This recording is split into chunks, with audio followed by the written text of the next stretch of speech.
Thank you all for joining us. We might pause every now and again. Oh, in fact, there we go. Let's let somebody else in. We might pause every now and again just to let people join the session if they're running a moment late, which is fine. But thank you for joining us. Today, as we've said in the invitation and on screen now, hopefully you can all see that, we're going to be running through remote learning options. So basically products revolving around the ability to stream and capture content. So let's get going. Obviously, everyone, I think most of us know each other here, but I'm Dan, Key Account Manager for UK and Europe. With me is Kev, or Kevin, full name, our Technical Product Development Director. You're getting that down now. I know, even without looking, he says, looking at, no, I'm just kidding.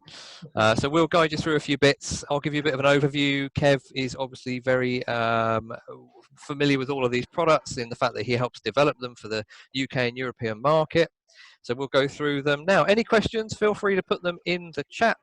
And I think with this session, we might have a little bit of time at the end as well to discuss some of these products. So let's get going. So all of you, I think, are familiar with CYP, but of course, we're known for signal distribution and signal management. And that includes AV over IP, matrices, extender kits, and various extender products, audio, switches, converters, signal management tools, and HDMI cabling. And of course, these can find themselves in many, many applications, including commercial, residential, medical, and industrial. So today, as I say, we're going to be looking at remote learning. So we're going to look at the hardware that we've got for that and what sort of application that might be used in, although as with anything in life, there might be wider applications that you can think of, but we'll go over some of the obvious ones. So let's start with typical applications where you might need remote learning. So of course, education, teachers and lecturers, especially as we are now with lockdown globally. I know it's easing, but a lot of people have been looking at ways they can teach or educate from a remote location. So of course, education for teachers and lecturers. I mean, you know, just to put that in perspective, we are discussing with some universities in the UK that are technical based. So they're more technical based than standard sort of English language, or their sort of music and video technical universities. And so obviously they need to do some remote learning, but they're wondering how they can do remote learning with multi-view arrangements, because they need to have pictures of mixing decks or mixing consoles for video, the lecturer, some notes. And so part of that, when we get to look at the EL-XTREAM-PIP, this is partly a development off the back of these conversations we're having with UK universities. Exactly right. And when we get to that, as you say, Kev, you'll then see that could literally move from market to market, from sector to sector, couldn't it? If you need multiple inputs, yeah. We've put here as well house of worship. Again, I know even locally in the UK, a lot of churches and other places of worship have been shut. They've had to close and have been looking at ways of sharing their message with their audience. So again, you may well then look at streaming and capture options for that as well. And then we've put in here meeting room, not related to lockdown, but of course any meeting, you might want to share that with colleagues around the world. So there are various ways that you can share the content with some of our hardware. And then other things which we're not going to really delve into today, but there are other markets, gaming, vloggers, all sorts of people that might want to share their content with a much wider audience, and some of our new streaming and capture products could be useful for them as well. So how can you present and educate from a different location, and what is important? Well, from our point of view, we think that the following things are very important in a lot of scenarios, but especially when you're teaching remotely. So high quality video and audio, of course. Your audience needs to be able to see and hear clearly what you're doing. Simple options to stream content. So simple to install, but of course simple to use for the end user as well. Let me just allow somebody into the session, 1 second. There we go. You need reliability and consistency. So not only for the hardware to be reliable over many years, but the units need to consistently work when you need them to, as in you can walk into a space and use the product and it always works consistently. Features suitable to meet markets' current trends. We'll discuss that as we go through. And as I mentioned, simple operation for the end user. That's one of the biggest features, of course. It needs to be simple for the person that is actually going to use that product on a daily basis. Let's start off with the IP-XTREAM-R. So key features of this would be the one-touch streaming options, one-touch recording, the ability to direct stream or to use the real-time streaming protocol. We'll cover that shortly. And a big factor of this one is that there is no PC required to actually stream this content. It is a standalone unit. So there we go. So standalone streaming and recording system. I'll cover the bullet points that we bring up here, Kev, but obviously at any point, just jump in. I know you've tested this lots and used it a lot, so feel free. But I'd say the main thing with this unit, as I mentioned, streaming your content without the need for an active PC. So this unit, once you configure it, which is done through the web GUI, you can then just use the direct buttons on the unit to stream or record. You don't have to have a PC plugged into it to run it. It is self-sufficient. It just runs itself. You can use the streaming to popular platforms. So if you're familiar with YouTube, Facebook, and Twitch and other services where you can use your own video content, they have a unique stream key and a stream URL for that service. So me, for example, I have a YouTube channel, which means I have a unique stream key. If I program that stream key into this device and then I press the record button highlighted on the front here, the start recording, it will automatically stream straight to my YouTube channel. So I don't need to turn on a PC, I don't need to do anything else. I just press the start button and it will start going straight to my chosen channel. And that's the same if you were using Facebook or Twitch, for example. Yeah, and remember here, this is not using the streaming elements or the streaming applications, software applications that these services. I know Twitch, for example, that I use when I'm doing some gaming now and again. They have their own streaming download application where they will manage the streaming and they'll do the streaming with the software. So again, as Dan's mentioned, you don't need that third-party streaming software with this. It will stream it directly without the need for that actual streaming software. You just literally, if you know what your stream key is already and you know the details of your URL, you don't need to go anywhere near the PC. You just put them in the unit and off you go for streaming and recording for that matter. Exactly right.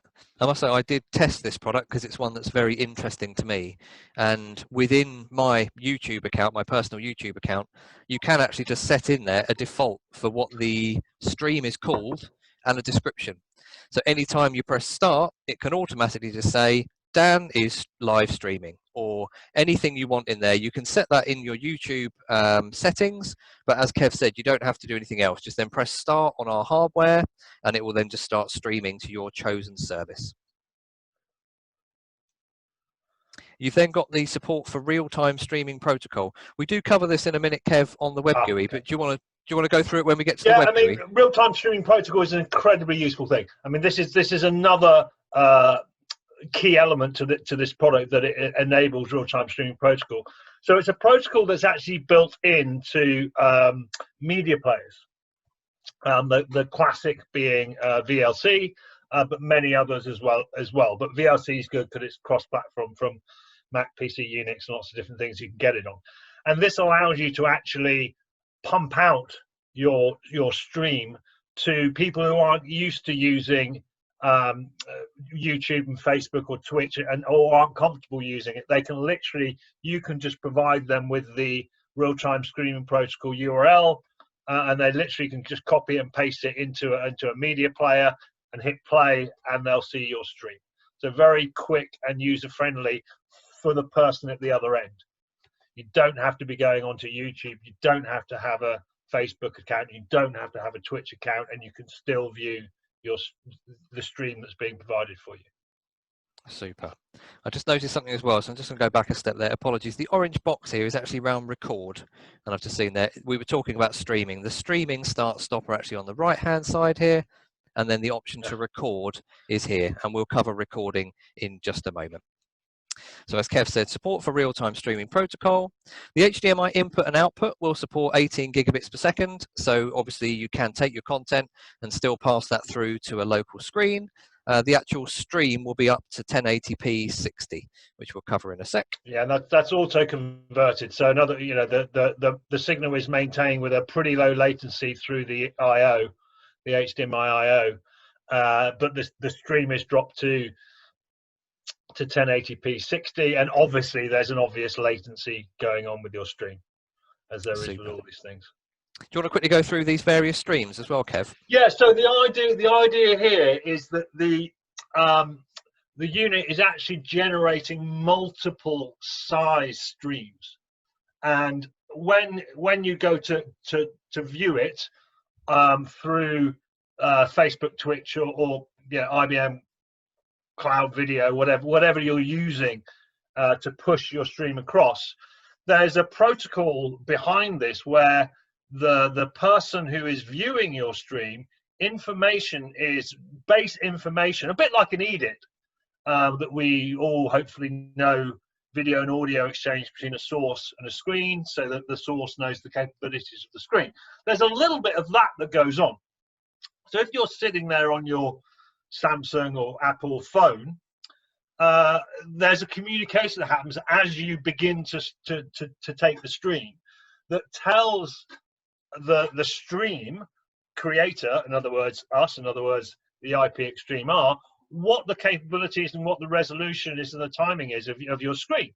So in this way, the user will then, without them having to do any experience or do anything at all, well, it'll actually start to view the most appropriate stream. So for example, if you're on a small phone, then that will be QVGA, and going up through computers and media players up to a computer or a TV that's viewing it, that will go out at 1080p. So these are all live at the same time, and it depends on this little bit of data exchange and what device your unit is on. QVGA if you're on a phone, VGA maybe if you're on a tablet, 1080p 30 or 60 if you're on a normal computer screen or a television screen. So it's very good because it allows the user to get the right type and size of picture, that it means the device they're actually working on doesn't have to work really hard to view the stream, and there isn't internal conversions going on your phone that means after half an hour your phone's battery is going to start dying because it's having to work really hard to jam the 1080p 60 signal down onto the phone size. So this is it's a really important factor, but it's completely transparent. You know, there's no interaction from you, the streamee, or the streamer. Is that right? Are you the streamer? You're the streamer. They're the streamee. I don't know. If it isn't that, it should be from now on. It should be, shouldn't it? It sounds like it should work. Yeah. It's a nice function with these additional streams that just allows the correct size of stream to be viewed on the correct device. Perfect. Excellent. Recorded as well, so you can record the content. As I mentioned, apologies, my lovely PowerPoint orange box is now in the wrong place. Recording is here, as I mentioned. This is our first ever run through of this, well, live run through of this, so I suppose we'll forgive you, Dan. Thank you. Yeah, my PowerPoint's let me down today.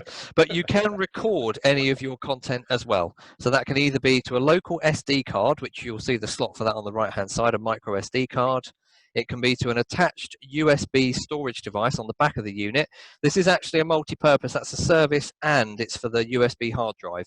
Yep. Just to mention that here, it's the USB. Yeah, so you can just use a USB stick, or you can have a powered USB hard drive. Either's fine. Excellent.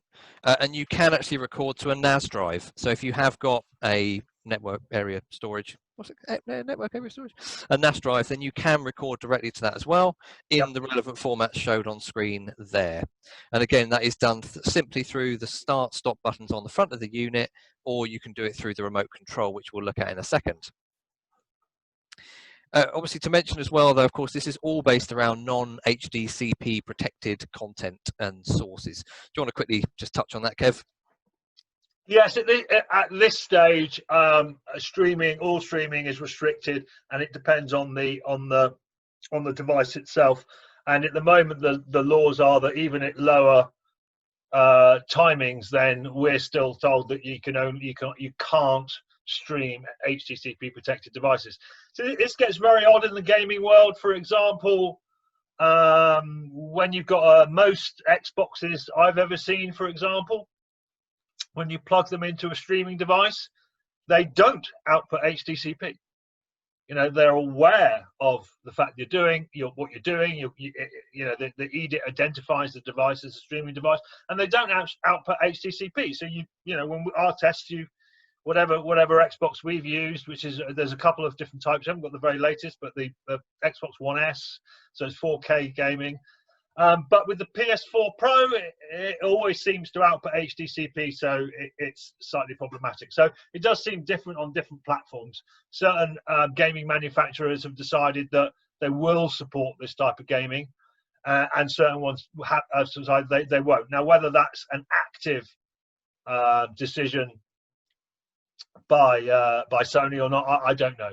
I don't know, and it'll be interesting to see as this, the world of gaming and streaming games becomes more and more prevalent in our society. Then whether the new round of games consoles that's coming out later in the year will support this. Yeah, good point. Just to quickly touch on as well, as I say, this unit does come with a supplied remote control, which this is from the manual, so apologies, it's not an actual remote control. But this has the options for the streaming start and stop, so transport functions basically. It has ability to change things like the video quality just by direct push button. It's also then got the recording functionality on the remote as well. So again, if you're using this in an environment like a teacher, or a lecturer, or many applications, you might not want to go over to the unit. You can just hold the remote control and just press start streaming or start recording. So again, we've tried to make it as user-friendly as possible. Just to note as well, which we don't really discuss here, but you might have seen on the back of the unit, there is also the HDMI input, the VGA input, and an audio input. So there is a few options on the back of the unit. Yeah, they've got a few mixing options there for the audio as well. Bjorn's just checking that it can go on a NAS, all right? Yes, it can. Obviously, if it's on any network storage device, the network storage device needs to be set up so this device can see it. But once that's done, then yeah, you can just select NAS as your default record function when you're setting things up, and then it will always go to that IP address of that NAS drive when you're recording. Superb. Right, because this unit is designed to be standalone, you're not necessarily going to be using it with a PC because you don't really have to. The indications on the front of the unit are quite important because they will tell you what the unit is doing. So we'll quickly touch on those now. So simple status indication on hardware. So you can see on the left-hand side there, the orange box is in the correct place this time. There we go. And that's the power button and the LED next to it. So as it says here, this will illuminate green to indicate the unit is on and receiving power. When the unit is in standby mode, it will indicate red. The power LED will blink while video recording is active. So as I say, multi-purpose, but obviously these are worth learning for whoever's using it. So if you see that light flashing, you know that you're currently recording. So that's again, it's just all these things can seem quite minor, but when you're doing, certainly for education, and you need to know that you're streaming, you need to know that you're recording, and just having some quick visualization from the front of the unit is incredibly useful. Exactly right. And again, this might be, for example, if it is in a classroom, that classroom might be used by many different teachers. So again, with it being so simple to visually see, yes, it's streaming, or yes, it's recording, again, that will make it easier for everyone using it. These sort of things are also quite useful for large corporate meetings. I mean, we have sort of a yearly business leaders meeting with our corporate group, and often you want people from the wider company that aren't even necessarily in the same office or in the same country, in our case, to be able to view some of the elements, not necessarily everything that's said in these meetings, but some of the elements of these meetings when we're giving presentations about the future of the company or the direction of R&D and stuff like that. You might want some of your R&D staff to view this. And so, using this type of device, you could easily allow them to view it. I would be using real-time streaming protocol. Just give them the stream and say, right, yeah, at 3 o'clock we're doing you know, R&D development for the next year. So my UK R&D techs here, they can log on and they can view the presentation from halfway around the world in the same time that we're viewing it. So there's lots of practical reasons why you can use these types of devices. Exactly right, definitely. So just touching here on the status LED. So that's the one here you can see highlighted in the orange box. So famous now orange boxes.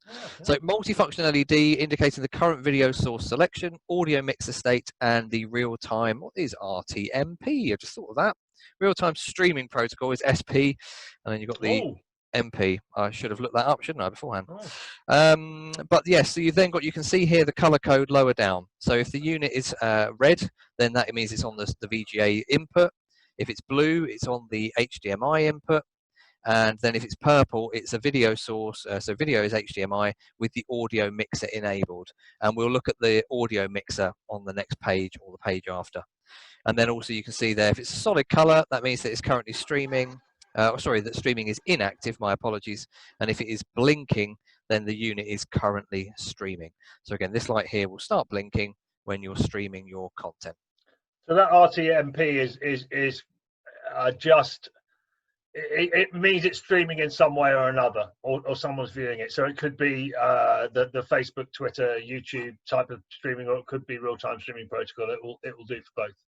Perfect. That's why they've used the media, real-time media or messaging protocol or something like that. It is. Good stuff. Good stuff. And we've talked about a few of these anyway, but that's just really to highlight an example of some applications, like we said, teachers, churches or other houses of worship, meeting rooms. And again, this is really driven for those that don't want to fire up a PC, start doing all of your third-party software. Just literally walk in, press the stream or record button, and away you go. Looking at the GUI, as I say, everything is run through the web GUI to set it up. So obviously your initial setup is through the simple web GUI. I'll leave that to you, Kev, if you want to just have a bit of a chat through some of the key features of it.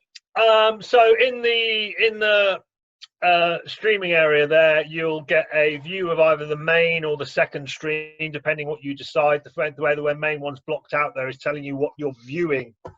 There is the secondary stream, and as you can see, you can set some of for the primary or the maximum and the primary and secondary, main and secondary, you can actually choose some resolution. So if you needed to or required it to stream at a lower resolution from your primary and your secondary stream, you can set that up there, and you can also set up the maximum quality as well, so that the frame rates and the overall maximum quality, the bit rate. So this allows you to manage your stream if you're for example, you know that where you're attempting your streamies.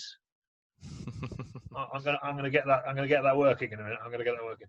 On a low bandwidth connection, and thus you want to make sure they can view it, so you can drop the primaries down.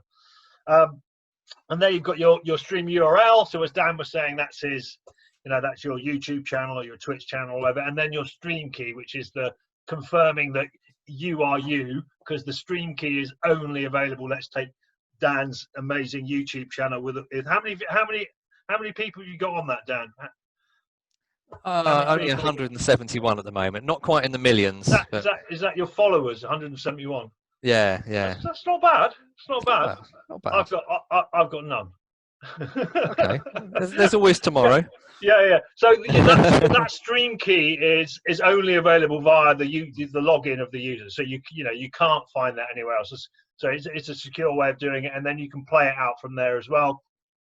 You have a little countdown there. So if you want to be able to hit the stream button and you want it to start after 30 seconds or a minute after you get into position, you can organize that there. And then at the bottom there, you've just got a picture where it just shows you what you're streaming. Be aware that there, I believe it might be Firefox, the web browser, that doesn't like this, doesn't like the real-time streaming picture for some reason. There's something in the Firefox protocol. But all the other browsers we've used, whether it's Safari, Chrome, whatever the other ones are available, other browsers are available. It's always been a problem. But I think it was Firefox, that for something within Firefox that it doesn't like that. The web GUI works perfectly well. You just don't get this picture up for some reason. Fair enough. There we go. Just brought up a visual of the audio mixer as well. Yeah, so this is just a nice sort of thing where you've seen on the back of the unit, you've got a line in as well. So the line in might be being used for a voiceover or something like that. And so you've just got the ability to enable the mixer and mix between the line in volume and the HDMI volume. So you might not want the HDMI volume at all. And so you can just mix those two together, and then you've got your master output bus there as well. So again, we do have EDID settings. So, you know, again, what we're trying to help you manage is what resolution you actually want coming in. So standard edit management, you've got a few different standard edits, and then you've got some sync edits and some custom edits. And you notice there that you've got now, which has become pretty standard for us, the ability to download the sync edit. So if you wanted to download some sync edits, for example, you've got a WU-XGA projector, so you don't want the source to output anything else but WU-XGA, even though you might be occasionally connected to a higher resolution monitor. You can always drag the edit from that projector, store it in one of your customs, and then rename that and then choose that.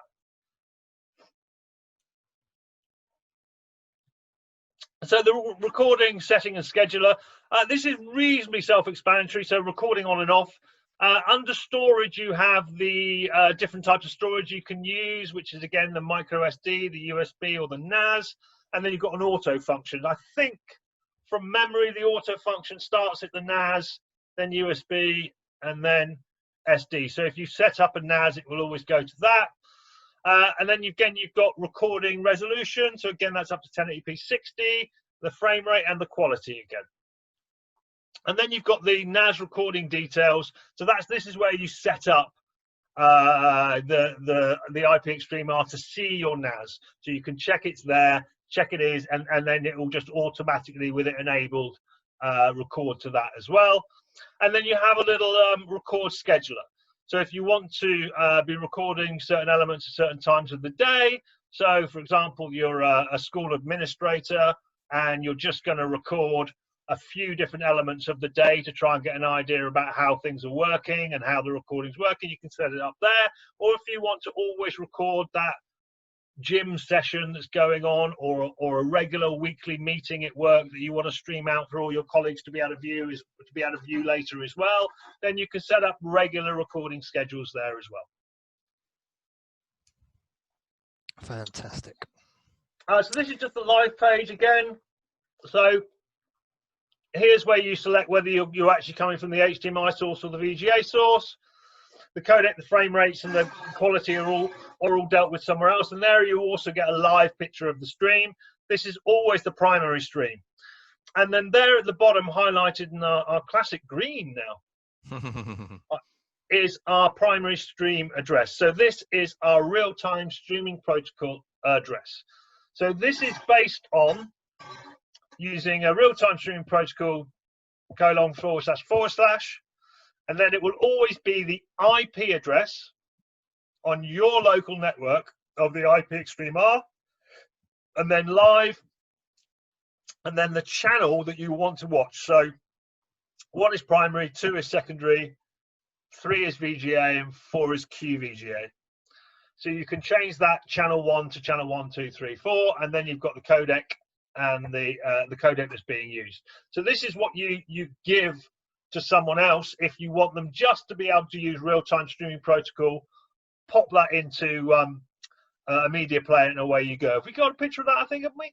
Yeah, so this is just you'll see from the icon there in the top right, this is just a VLC. So in VLC, it's just got a tab under file called Open Stream. You literally open that tab, copy in your URL there, and just hit play.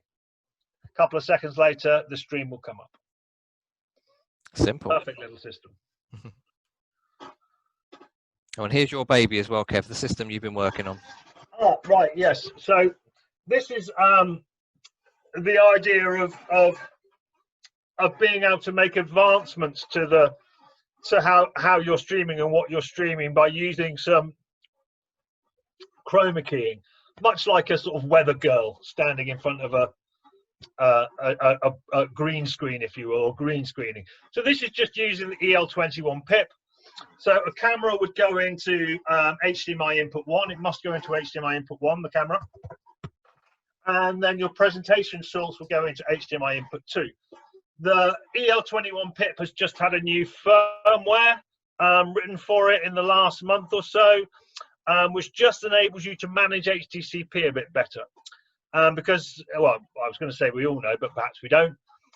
Sometimes when you, certainly with an Apple computer, when you connect them to a source or a screen, in this case a device that is HDCP enabled, they will put out HDCP. Now, obviously, in this example, we can't have HDCP. So within the EL-XTREAM-PIP, there is now new commands that allow you to set the unit to non-HDCP mode. So when you connect your laptop or your MacBook to it, it doesn't output HDCP, and this system works. Before, it was just based on sync and screen, which doesn't always work. So there's a subtle advancement there. So yeah, camera into one, presentation source into another. Presenter stands in front of a plain background, and then you can set up the chroma keying on the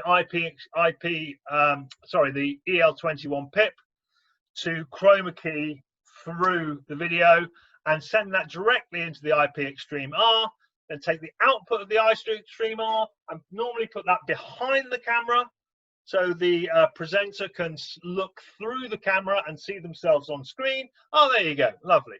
And then you have a presentation. So this is a way of adding further advancement to the system, just getting a little bit more interaction into it. You know, you're physically there presenting inside your presentation. So it's much more engaging and it's much more enjoyable for the whole process. We've been talking with junior schools for young children during lockdown, where they've been trying to do like one a day session with a class, and they've been using this system to just sort of help them engage with the students. So as well as having the work on the screen, you've got the teacher on the screen. So it's much more like the real life experience of being in a classroom. And it's the reports we've had of it's been very useful.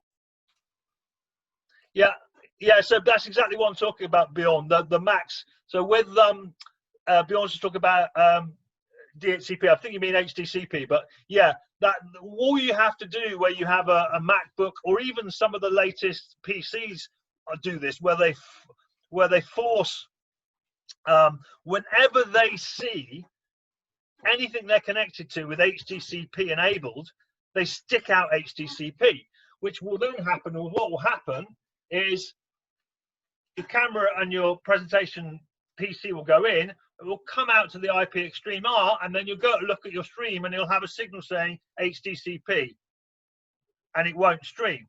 So what we've done on the EL-XTREAM-PIP to make sure this always works is you've now got a command that allows you to switch each input on the EL-XTREAM-PIP to HDCP on, or in this case, HDCP off.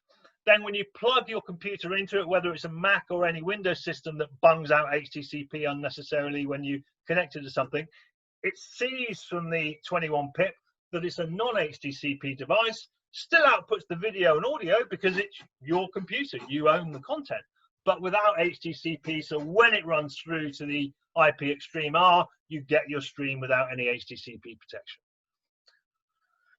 And then, of course, yeah, your LAN is just connected to the wider world. And again, this will work whether you're streaming out using the stream key and stream URL, or whether you're using real-time streaming protocol.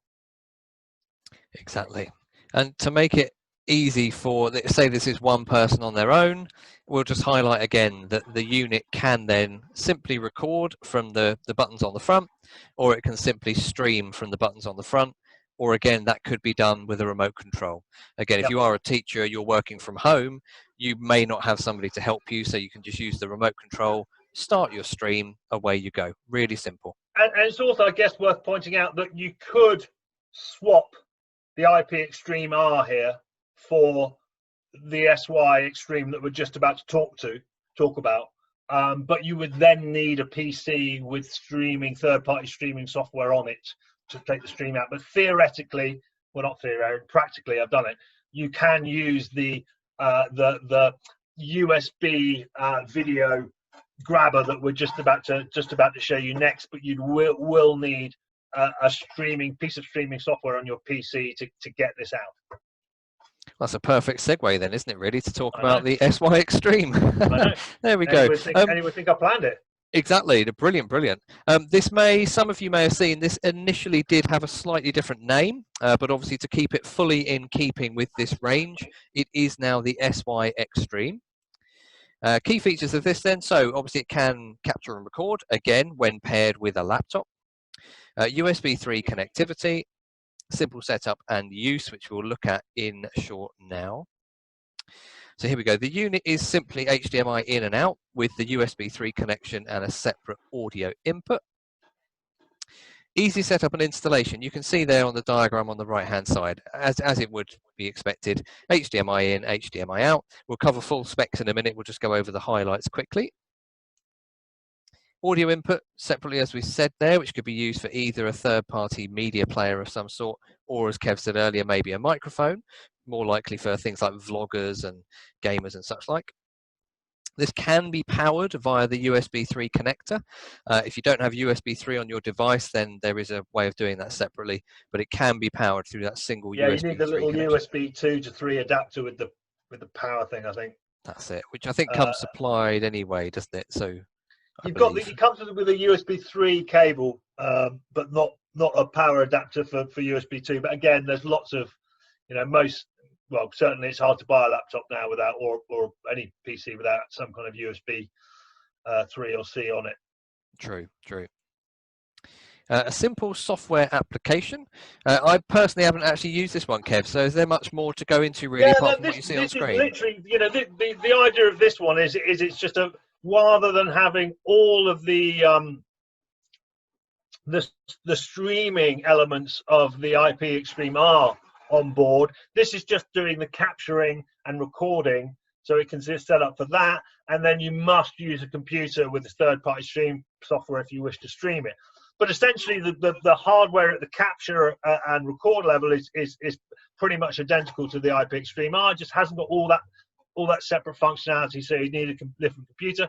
So this is just a little software application that comes with it that just allows you to make a few adjustments. So you've got where the audio is coming, HDCP, some contrast and tones and brightness adjustments, audio volume and mic, and then just some details about what's being captured and details of the unit. That is literally, that page is the software. It's designed absolutely to keep it simple, and then for you to use a third-party streaming software if you wish to stream, or you can just record it directly to your hard drive for uploading to YouTube or viewing internally to your company later on. Fantastic. And speaking of that then, as you've already said then, so this is designed for with support for third-party streaming software, including the very popular OBS, the Open Broadcaster software.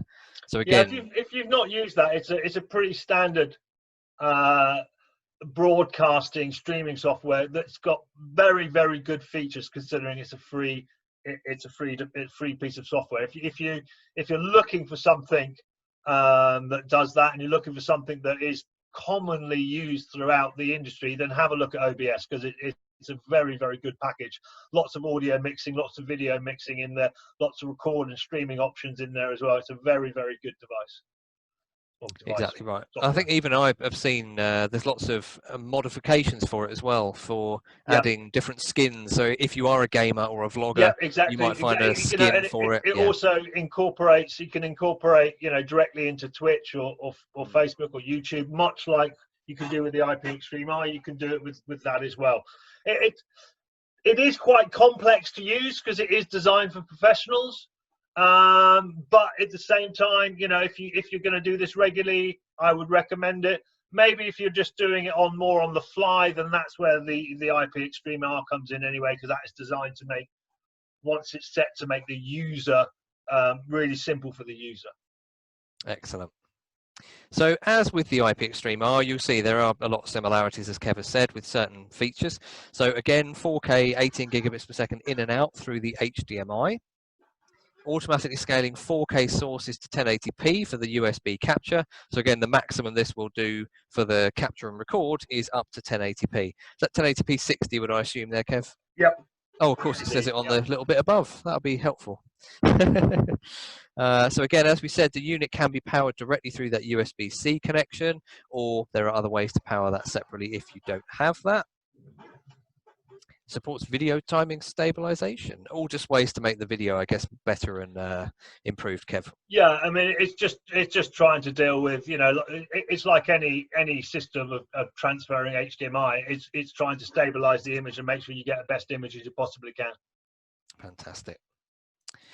There we go. So as we've said, up to 1080p through the video and audio for the capturing side, and then compliance with some of the main standards for audio and video, again over USB. Yeah, I mean the UAC and UVC, I mean, they are just the most common standards that are incorporated into Mac and Windows OSs, and so there isn't mass driver finding and installation and a hassle with trying to get these things to work.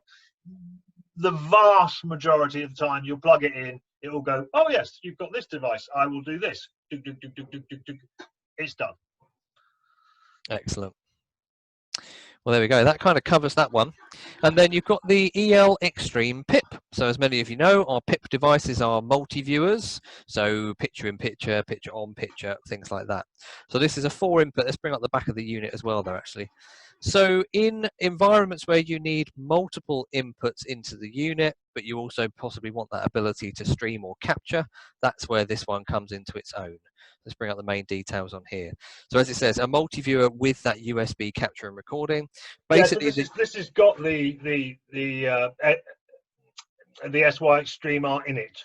It's basically a 4x2 multi-viewer matrix with a SY-XTREAM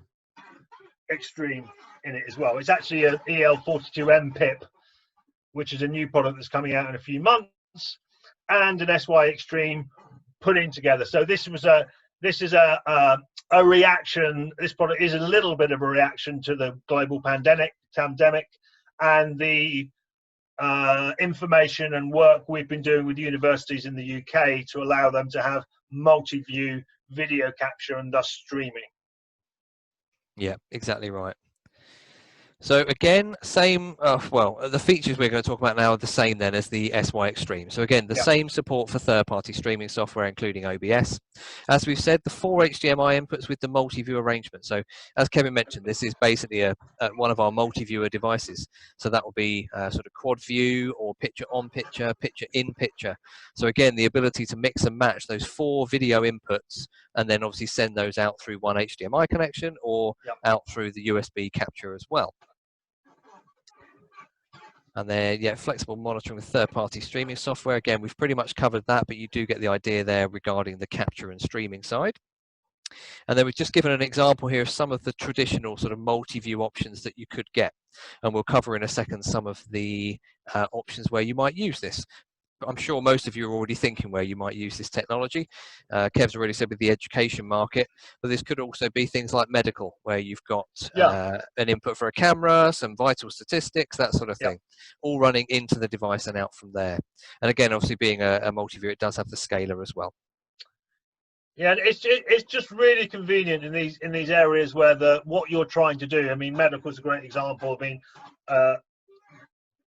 we've been gradually nudging our way, I should say, into more of the medical market over the last couple of years anyway. But much like the university example I was talking about earlier, you need multiple things on the screen at the same time, or you need to be able to flick between different things. So the beauty of this is that you can have these multi-view screens. You can flick through the modes and it will flick through these different multi-view screens, which you can set up how you want beforehand. And then it will also flick through into a matrix mode as well. So you can have full screen as well. So it's very, very useful, coupled with the USB capture and thus the ability to stream out live or just video capture at the same time. What you notice there is on the back of the unit, you've got a little link.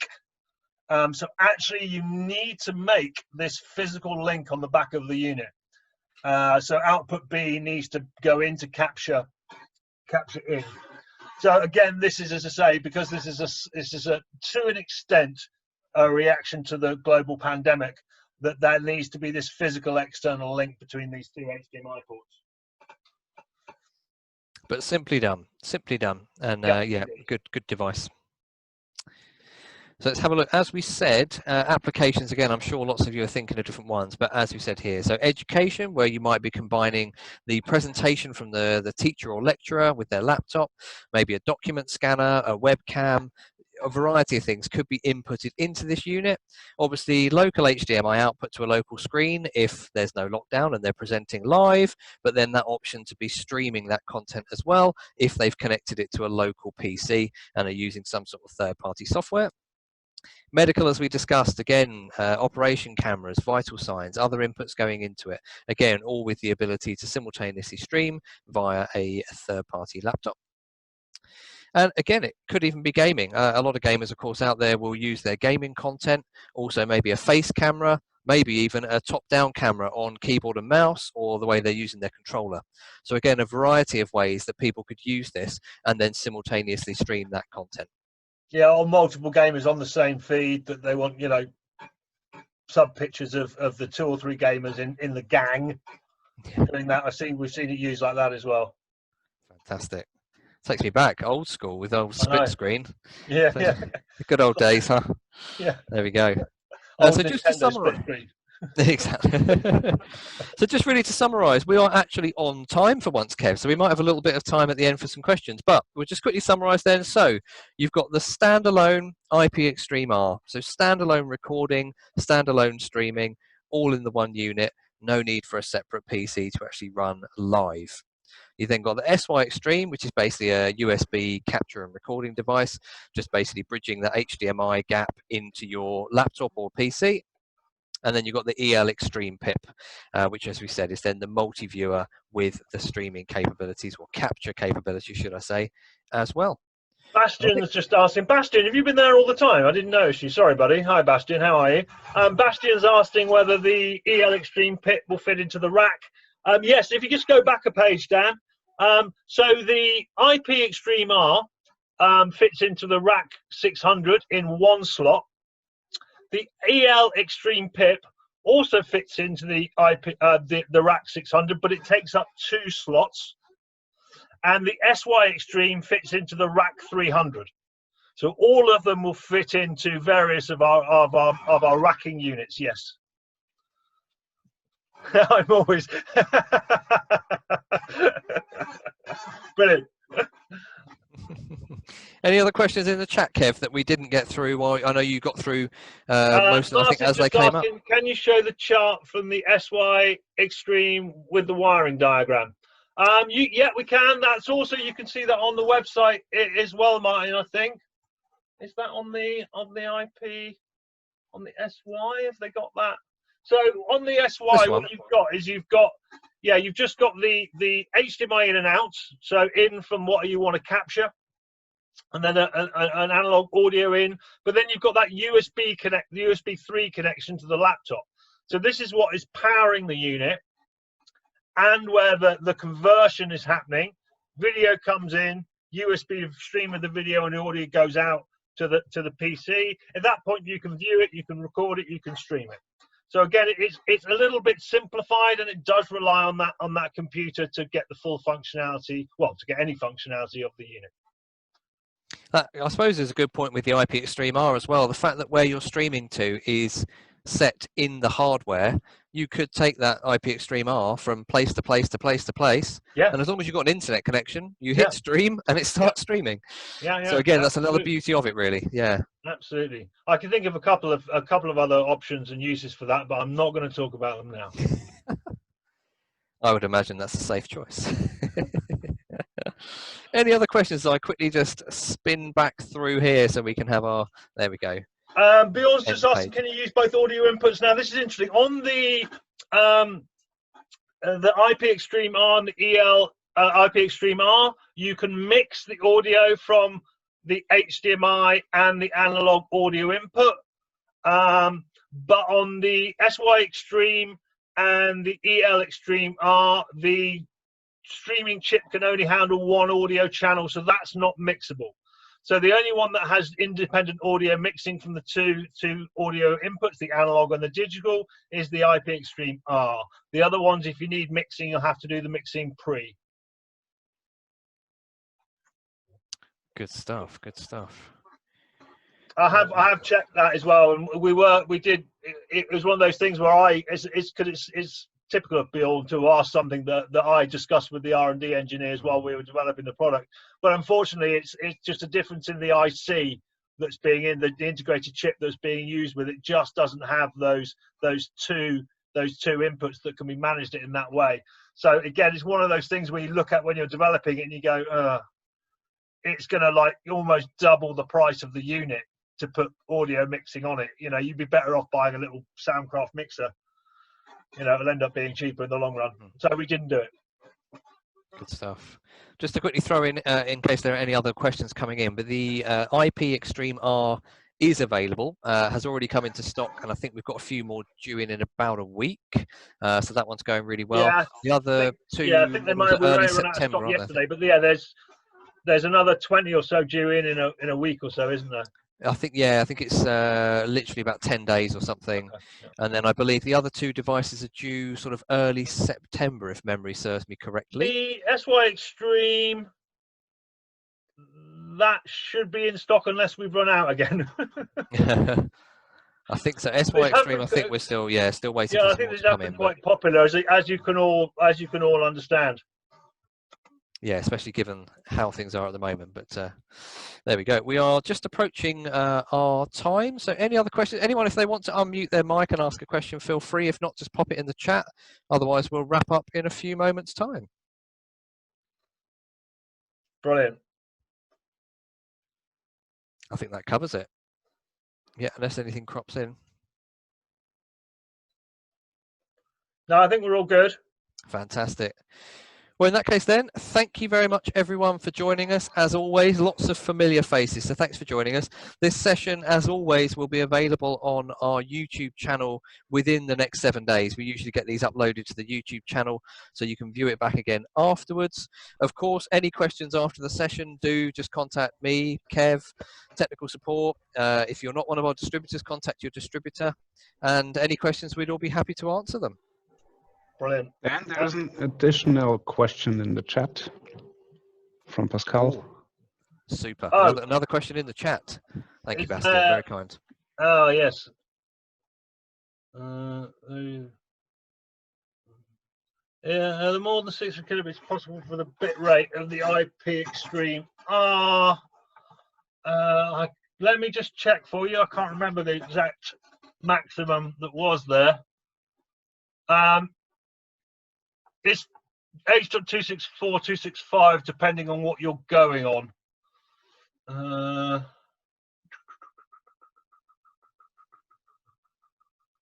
What was the maximum? Hang on, let's just grab up the text sheet. Too many numbers. No, I think from memory, I can't quite find it, but I'm pretty sure from memory that 600 was the maximum. What was the question, Kev? Sorry, just for... Oh, what was the maximum bit rate? Oh, okay. So 6,000 is the maximum, yes. Sorry, I'm melting, look.